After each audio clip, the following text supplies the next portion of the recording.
কেমনে কিতা হয়েছে মাছ পেলাম যে সবে খরচা কইরা দিলাম, হ্যাঁ, টাকা পয়সা পাইলাম, বউরও খুশি রাখতাম চাইছি, হ্যাঁ, ওইটার ভিতরে তাইনারা মনের ভিতরে কি আঘাত লইছে কইতাম পাই না, এটা তো আমারও কইছে না।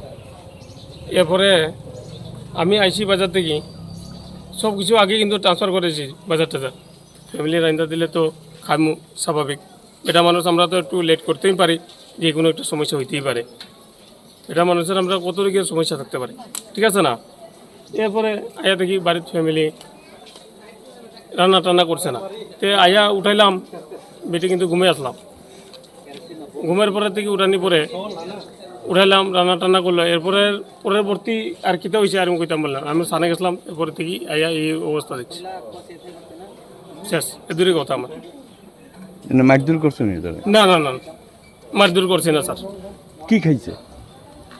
মুখে তো গন্ধ পাওয়া যায় কেরোসিন, তখন কার কারণে কি কারণে এটা তো কইতে পারলাম না, কিন্তু আমি কষ্ট দিছি না,